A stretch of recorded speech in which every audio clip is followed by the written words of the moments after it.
Hello students, द्विघात समीकरण के दूसरे वीडियो और दूसरा वीडियो कैसा फाइनल टच वीडियो यानी कि बोर्ड एग्जाम की तैयारी के लिए जो वीडियो बनाए जा रहे हैं उसमें ये द्विघात समीकरण का दूसरा वीडियो आपके सामने है। और आज इस वीडियो के अंदर बेटा हम लोग बात करेंगे कि द्विघात समीकरण को कितनी विधियों से हल कर सकते हैं। द्विघात समीकरण को 3 विधियों से हल करते हैं। नंबर 1 गुणनखंड विधि, पूर्ण वर्ग विधि और सूत्र द्वारा द्विघात समीकरण को हल करना। जिन बच्चों ने बेटा पहले वाला वीडियो देखा होगा उन्होंने गुणनखंड विधि से संबंधित सवाल वो वीडियो नंबर 1 में ही हमने कवर कर लिए थे। इसका मतलब ये वाला टॉपिक हमारा कवर हो चुका है इन आपकी पहले वाली वीडियो के अंदर, ठीक है। लेकिन इस वीडियो के अंदर हम दोनों विधियों को लेकर के डिस्कस करेंगे कि पूर्ण वर्ग विधि से कैसे द्विघात समीकरण को हल करते हैं और फिर सूत्र द्वारा द्विघात समीकरण को कैसे हल किया जाता है, ठीक है। लेकिन इन सब चीजों से पहले एक मैं बात बता दूं आपको, बोर्ड परीक्षा की अगर आप लोग तैयारी कर रहे हैं तो फिर आप लोगों के लिए द्विघात समीकरण को हल करने की विधियां समझने की तो जरूरत है ही है। आपको इस चीज पर कम ध्यान देना है कि कौन सा सवाल पेपर में आएगा, है ना।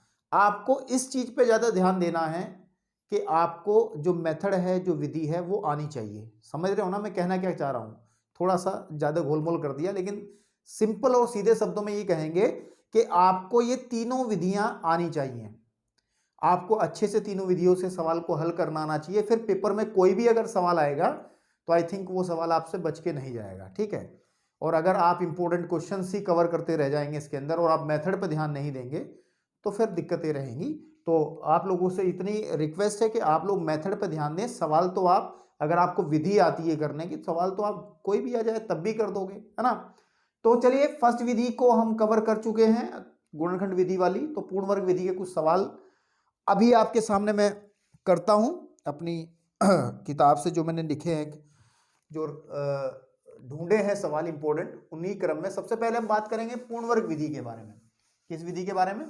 पूर्ण वर्ग विधि के बारे में। और ध्यान दें, जो पूर्ण वर्ग विधि है बेटा, पूर्ण वर्ग विधि, ठीक है, मैं फिर वही कहूंगा, ये सब डिटेल से पढ़ाया गया है मैंने एनसीईआरटी किताब से, और उसका लिंक जो है, ठीक है ना, डिस्क्रिप्शन में लिंक है, वहां से आप इस चैप्टर को कवर कर भी सकते हैं। लेकिन चलिए अब तो समय बोर्ड परीक्षा का है, तो जिन्होंने कर लिया है वो इस वीडियो को अच्छे से देखें। तो एक सवाल से ही मैं बताऊंगा। एक सवाल है जो कि यूपी बोर्ड में पूछा भी गया था कि इसको पूर्ण वर्ग विधि से हल करो कि 4x² माइनस, ठीक है ना, आपके पास में 3x और प्लस का 1, इतना ही है ना, हाँ, प्लस माइनस का 1, सॉरी, माइनस का 1 इज इक्वल टू 0। ये एक सवाल है जिसको मेरे को हल करना है पूर्ण वर्ग विधि से, ठीक है। अब पेपर में अगर नाम से आता है कि आपको इसको गुणनखंड विधि से हल करना है, पूर्ण वर्ग विधि से हल करना है, या फिर द्विघात के सूत्र से हल करना है, तब आप बंध जाते हो उस विधि में। तब ये जरूरी है कि आप जो उसने कहा है उसी से हल करें। लेकिन अगर वो केवल इतना लिख देता है कि एक द्विघात समीकरण जैसे ये दे दी और इसको कहा जाए कि हल करो, ठीक है ना, ये पॉइंट आउट ना किया जाए कि कौन सी विधि से हल करना है, तब आप फ्री हैं।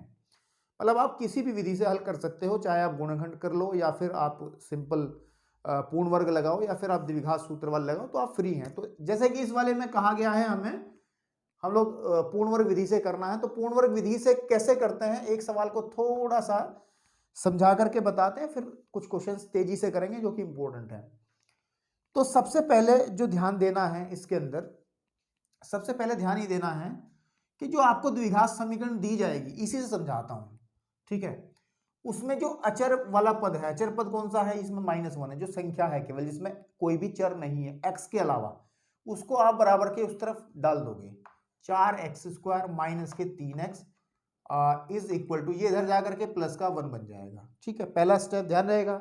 स्टेप नंबर 1 बहुत ध्यान से समझना है कि जो अचर पद है उसको बेटा उधर की तरफ पहुंचा देना है। अब ध्यान देंगे, अब जो द्विघात, जो भी आपके पास में जो भी ये समीकरण बनेगी, ये समीकरण है एक, हमें इसका जब भी पूर्ण वर्ग विधि लगाते हैं तो इसमें एक बात का ध्यान रखते हैं कि जो x² है, जो द्विघाती पद है इसके अंदर, 2 घात वाला x² है, उसका गुणांक 1 होना चाहिए। क्या होना चाहिए? 1। अभी गुणांक कितना है? 4 है।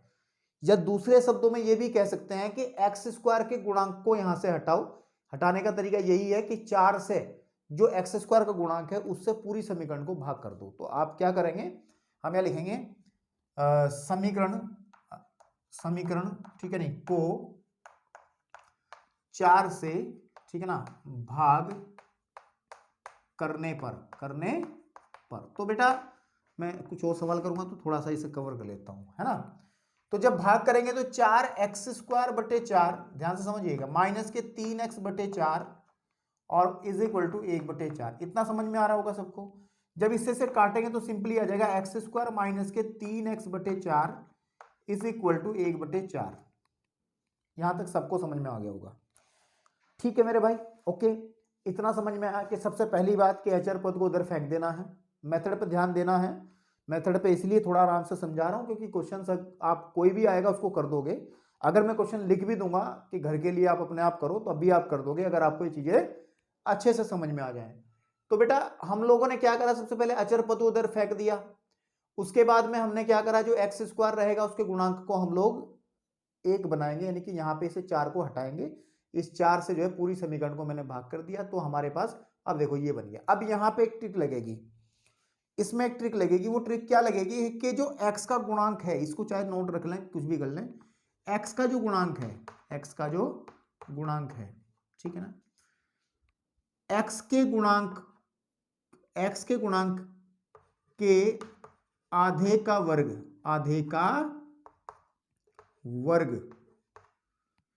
दोनों पक्षों में जोड़ते हैं, ऐसा क्यों करते हैं बेटा, वो आपको अभी समझ में आ जाएगा। ऐसा क्यों करते हैं वो आपको अभी समझ में आ जाएगा कि x का गुणांक अगर देखा जाए तो x का गुणांक 3/4 है, 3/4 है मेरे भाई। और 3/4 को जब मैं आधा करूंगा तो बटे 2 लेंगे तो 2 इसकी गुणा में जाएगा, यानी कि 3/8 हो जाएगा। बात समझ रहे हो, 3 ऐसे आधा करेंगे ना तो 2 से गुणा इधर होगी, यानी कि 3/8 हो जाएगा। सीधी बात है। x के गुणांक के आधे का वर्ग, यानी कि इसका वर्ग ही दोनों पक्षों में जोड़ेंगे, यानी कि x² माइनस के 3x/4 प्लस 3/8। और ये गणित है, एक तरफा काम नहीं होते हैं, 1/4 ये है ही है, तो इधर भी हम लोग 3/8 के होल स्क्वायर को जोड़ देंगे। ठीक है मेरे भाई, ओके। अब अगर थोड़ा सा ध्यान दिया जाए भाई, यहीं पे आपका अधिकतर काम निपट जाता है। जब आप ये काम कर लेते हैं, ठीक है ना, इस स्टेप को कर लेते हैं, तब बाएं पक्ष का मतलब लेफ्ट हैंड साइड में, इस वाली साइड में, या तो a माइनस बी का whole square, a plus b के होल स्क्वायर का सूत्र बनेगा, जो कि होता है a का स्क्वायर प्लस b का स्क्वायर, a का स्क्वायर प्लस के 2ab प्लस b का स्क्वायर, या फिर ये वाला सूत्र बनेगा। बनेंगे दो में से एक ही, तीसरा कोई फॉर्मूला नहीं बनेगा, इन दोनों में से एक फॉर्मूला बनेगा। और वो डिसाइड करेगा कि बीच वाला पद अगर माइनस में है तो ये सूत्र बन जाएगा, और अगर बीच वाला पद अगर हमारे प्लस में है तो ये वाला सूत्र बन जाएगा। जैसे कि इसके अंदर बाएं पक्ष में अगर ध्यान दिया जाए, इसके अंदर, ठीक है, a का स्क्वायर ध्यान से देखिएगा प्लस b का स्क्वायर, अगर मैं a तो कह लूं x को और b कर लूं 3/8 को, जैसे कि इसके अंदर है a का स्क्वायर प्लस b का स्क्वायर, और ये बीच में है माइनस का 2ab। अब आप कहोगे सर ये 2ab कैसे है, देखो मैं बताता हूं कैसे है। x² इंटू 2a क्या है, x है ना, b क्या है 3/8 है ना, ठीक है ना। चेक कर लो, चेक करो मेरे भाई, जब 2 से काटोगे 4 आएगा तो 3/4 ही तो बचेगा, 3/4 ही तो बचेगा। तो यही तो, ये जो हम कर रहे हैं कि x के गुणांक के आधे के वर्ग को जोड़ रहे हैं दोनों पक्षों में, वो इसी वजह से जोड़ रहे हैं ताकि यहां पे हमारा पूर्ण वर्ग बन जाए, जिस कारण हम इसको पूर्ण वर्ग विधि कहते हैं। इसी वजह से हम दोनों साइड में ये वाला काम करते हैं। तो अब जो स्थिति बनेगी, वो बनेगी 3/8 का होल स्क्वायर बराबर, इसे कर लो 1/4 प्लस, और यह जाएगा 9/64। यह गलत कर रहा हूं, ओके। अब मेरे भाई ध्यान से देखना, ये तो बन गया, देखो ये फॉर्मूला बन गया, ये फॉर्मूला बन गया, ये वाला। इसका मतलब x माइनस 3/8 का होल स्क्वायर बराबर हो जाएगा, इधर एलसीएम ले लो 64, और 16 चौक 64 होते हैं, तो 16 प्लस 9, ठीक है। या आप यहां से मेरे इस क्वेश्चन को ऊपर की तरफ चलेंगे, कितना कि x माइनस के 3/8 का होल स्क्वायर बराबर है 25/64, 25/64 के। ठीक है, यहां पे आने के बाद में बस आपका सवाल हल हो गया, और हल आसानी से हो ही गया है कि x माइनस के 3/8 का होल स्क्वायर बराबर रहेगा 5/8 का होल स्क्वायर। ठीक है जी। अब क्या करना है आपको, अब क्या करना है आपको, आपको पता है, हमने बताया है कि अगर वर्ग हटेगा इधर से, है ना, वर्ग हटेगा इधर से, या ऐसे कर लें, यहां आकर के कई रास्ते बनते हैं। देखो इसको नोट कर लो, इसको नोट कर लो, ताकि मैं इस क्वेश्चन को नीचे प्रोसीड कर सकूं। तो हो गया स्क्रीनशॉट, ओके। तो अब जो है, अब जो है यहां पे आकर के हम लोग x की वैल्यूज निकालेंगे, और निकालने के कई तरीके हैं। नंबर एक मेथड, सबसे पहले फर्स्ट विधि, है ना, विधि क्या मैं कर दे रहा हूं, x माइनस 3/8 बराबर, इधर की तरफ अंडर रूट लगा देंगे ना, वर्ग हटेगा सामने वाले पर अंडर रूट आता है, सब जानते हैं, बचपन में पढ़ाई थी ये बात। लेकिन अंडर रूट अकेला नहीं आता, एक बार प्लस लाता है, एक बार माइनस लेके आता है। समझ रहे हो आप इस बात को, समझ रहे हो ना बेटा, ओके। तो कहने की बात यह कि x माइनस के 3/8 बराबर आ जाएगा प्लस माइनस, एक बार प्लस वाला एक बार माइनस वाला, 5/8। अब क्योंकि द्विघात समीकरण है, अच्छे से चिल्ला चिल्ला के बता चुका था कि x की जब भी समीकरण को हल करोगे द्विघात को, तो दो मान प्राप्त होंगे, यानी कि दो मूल प्राप्त होंगे। और वो दो मूल कैसे प्राप्त होंगे, एक बार हम लोग प्लस ले लेंगे, प्लस लेने पर, प्लस लेने पर जब प्लस लेंगे तो x माइनस के 3/8 बराबर आ जाएगा 5/8। इसको उधर फेंक दो 3/8 को, तो x बराबर जाएगा 5/8 प्लस 3/8, या सीधी बात है 8/8, और 8 का मान कट गया 1, x बराबर आ जाएगा 1, x बराबर आ जाएगा 1। फिर हम लोग माइनस वाला लेंगे, माइनस लेने पर क्या होगा, माइनस लेने पर क्या होगा, माइनस लेने पर कि x यहां पे लेंगे ना, x माइनस 3/8 बराबर आ जाएगा माइनस के 5/8, इसको उधर लेके जाएंगे तो x बराबर जाएगा माइनस के 5/8 प्लस 3/8, या x बराबर जाएगा 5 में से 3 घटेगा माइनस के 2/8, या कटेगा 1, 4, या x की वैल्यू आ जाएगी आपके पास में माइनस के 1/4। तो इसके दो मूल निकल करके आए, एक तो ये निकल के आया x इज इक्वल टू 1, और एक निकल के आया x is equal to minus का 1/4। तो मैंने जितना हो सकता था इसमें समझाया है, और मुझे लगता है आपको समझ में भी आया होगा। तो कुछ एक सवाल और करते हैं इसके अंदर, ताकि चीजें और क्लियर हो जाए। तब तक आप इसको स्क्रीनशॉट ले लें और इस चीज को अच्छे से समझें, ठीक है।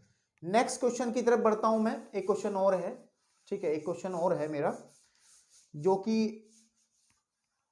ये भी बोर्ड में पूछा गया सवाल है, लेकिन मैं फिर कहूंगा कि सवालों पे ना जाओ, मेथड पे जाओ। सीखने की बात को आप ध्यान रखें, सीखने की बात को, ठीक है। कहाँ गया भाई मेरा सर्च किया हुआ क्वेश्चन, हाँ ये है। एक क्वेश्चन है मेरे पास में कि दूसरा क्वेश्चन इस वीडियो का, वो है कि 2x² minus 5x plus 3, 2x² minus के 5x प्लस के 3 बराबर 0 एक द्विघात समीकरण है, जिसको मुझे पूर्ण वर्ग विधि से हल करना। क्योंकि द्विघात समीकरण को हल करने की एक विधि, गुणनखंड विधि, आप पिछली वीडियो में सीख चुके हैं, और उस विधि से बड़े आसानी से हो भी जाएगा। ये पूर्ण वर्ग विधि से करना है ना, इसको हमें करना पूर्ण वर्ग विधि से। तो बेटे दो सवाल मैं करा रहा हूं इसका, ताकि आपका मेथड क्लियर हो जाएगा। फिर आप लोग कुछ क्वेश्चंस और प्रैक्टिस कर लेना इस पे देख करके कहीं से, ताकि आपको आइडिया हो जाए, ठीक है। तो चलिए, अब क्या क्या बात बोली थी हमने, क्या क्या बात बोली थी अभी अभी, उसको रिकॉल करने का टाइम है, ठीक है। उसको रिकॉल करने का टाइम का मतलब है क्या क्या बात बोली थी, देखते हैं। नंबर एक, मैंने बात ये बोली थी कि सबसे पहले जो अचर पद रहता है उसको हम लोग बराबर के उस तरफ लेके जाते हैं, यानी कि 3x² माइनस के 5x बराबर माइनस का 3, ठीक है बेटा। उसके बाद हम लोग सॉरी यहां पे 2 है तो 2 ही है, ठीक है ना। फिर उसके बाद हम x² के गुणांक से पूरी समीकरण को भाग करते हैं, यानी कि 2 से समीकरण के दोनों पक्षों को भाग, ठीक है ना, आपके पास में करने पर, ठीक ठीक है। तो जब मेरे भाई भाग करेंगे तो ये दो देखो 2x² माइनस 5/2x बराबर -3/2। क्लियर है यहां तक तो सबको? उसके बाद देखो 2 से 2 कट जाएगा, तो जो हमारा मकसद था, जो हमारा टारगेट था कि x के गुणांक को 1 बना लिया जाए, वो हमने कर लिया। फिर उसके बाद मैंने बात बहुत जोर दे के बताई थी अभी थोड़ी देर पहले। वो क्या बताई थी कि जो x का गुणांक है उसके आधे के वर्ग को ही जोड़ेंगे, उसके आधे के वर्ग को ही घटाएंगे। तो यानी कि हमारे पास 5/2 है, x का गुणांक कितना है 5/2 है, इसका आधा कितना आ जाएगा 2 और ले आओ, 5/4 के वर्ग को हम लोग जोड़ेंगे और 5/4 के वर्ग को ही हम लोग घटाएंगे। देखो मैं कह रहा हूं जोड़ेंगे घटाएंगे, मेरी भाषा पे थोड़ा सा ध्यान देना, या ये कहें कि दोनों पक्षों में हम लोग उसको जोड़ेंगे। तो x² माइनस 5/2x प्लस 5/4 का होल स्क्वायर बराबर -3/2 और प्लस 5/4 का होल स्क्वायर। तो इसको सिंपली हल करेंगे जिस तरीके से अभी किया था। अब ध्यान देंगे यहां माइनस का चिन्ह है, तो a का वर्ग plus 2 minus 2ab plus b का वर्ग, तो फॉर्मूला बन जाएगा a माइनस b का होल स्क्वायर होता है a का स्क्वायर माइनस के 2ab प्लस b का स्क्वायर, ये पूर्ण वर्ग बनेगा। या देखना चाहो देख लो, 2x² माइनस 2a, a कौन है इसमें x है, b का काम कौन करेगा 5/4 करेगा। देखो 2 से जब ये 2 कटेगा तो 5/2 ही रह जाएगा ना, प्लस 5/4 का whole square is equal to, इसको लिख लो -3/2 और प्लस के 25/16। ठीक है, हल करेंगे कोई दिक्कत नहीं है। ये फॉर्मूला इधर की तरफ जो बन जाएगी ये पूर्ण वर्ग बन जाएगा, जिसकी वजह से इस विधि को हम पूर्ण वर्ग विधि कहते हैं। x माइनस 5/4 का होल स्क्वायर बन जाएगा, चाहे चेक कर लो, a माइनस बी के होल स्क्वायर का फॉर्मूला खोलेंगे तो यही आएगा, इज इक्वल टू, इसका एलसीएम 16 ले लेंगे तो यहां आ जाएगा माइनस के 8×3=24 प्लस के 25। ठीक है, तो x माइनस के 5/4 का whole square is equal to, अब 25 में 24 जाके 1/16, या x माइनस के 5/4 बराबर जाएगा 1/4 का होल स्क्वायर, है ना आपके पास में, और इसका स्क्वायर है ही है। दोनों पक्षों का वर्गमूल जब लेंगे तो x माइनस के 5/4 का होल स्क्वायर बराबर ये फाइनली हमारा 1/4 का होल स्क्वायर है। अभी यही तो है, यही तो है, ध्यान से देखो। तो मैंने कहा था जब यहां से वर्ग घटाएंगे तो इस तरफ अंडर रूट लेके आएंगे और लेकिन साथ में प्लस माइनस चिन्ह भी लगाएंगे। तो अब क्या होगा कि x माइनस के 5/4 बराबर आ जाएगा प्लस माइनस 1/4। तो यहां से एक बार प्लस ले लेंगे, प्लस लेने पर, तो जब हम लोग प्लस लेंगे बेटा, क्या लेंगे प्लस, जब हम लोग प्लस लेंगे तो आ जाएगा x is equal to x minus 5/4 equal to 1/4, या x इज इक्वल टू आ जाएगा 1/4 प्लस 5/4, या x इज इक्वल टू आ जाएगा 6/4, या x इज इक्वल टू हो जाएगा 3/2। तो एक आपके पास में इस द्विघात समीकरण का मूल बनेगा 3/2। ठीक है मेरे भाई, ओके। अब अगर मैं ले लूं माइनस लेने पर, क्या लेने पर माइनस लेने पर, तो माइनस यहीं पे लेंगे, x minus 5/4 is equal to minus 1/4, तो x इज इक्वल टू आ जाएगा -1/4 और प्लस के 5/4, या फिर x इज इक्वल टू आ जाएगा 4/4, चेक कर लो, और इससे कटेगा ये x इज इक्वल टू 1। तो दो आंसर आ गए, एक आंसर ये आ गया, एक आंसर ये आ गया। तो बहुत सारे सवाल, मतलब बहुत सारे सवाल क्या, जितने हमने पिछली वीडियो के अंदर गुणनखंड विधि से हल किए थे, उन सारे सवालों को आप अगर एक बार पूर्ण वर्ग विधि से भी हल करें तो आपकी इन दोनों विधियों में अच्छी पकड़ बन जाएगी। फिर दुनिया की कोई ताकत नहीं है कि आपको पेपर में सवाल करने से रोक दे, अगर पेपर में सवाल आया तो। ठीक है, तो चलिए अब हम लोग पढ़ते हैं, एक आध क्वेश्चन और करते हैं ताकि और क्लियरिटी आपकी बन जाए। हाँ, एक क्वेश्चन थोड़ा अलग क्वेश्चन है, इसको आप स्क्रीनशॉट लें और नोट करें फटाफट। ठीक है, तो एक क्वेश्चन और है, वो थोड़ा सा अलग क्वेश्चन है, मैं जानबूझ के उसको लिखा क्योंकि वो बोर्ड परीक्षा में 2019 में पूछा गया था। किसमें पूछा गया था?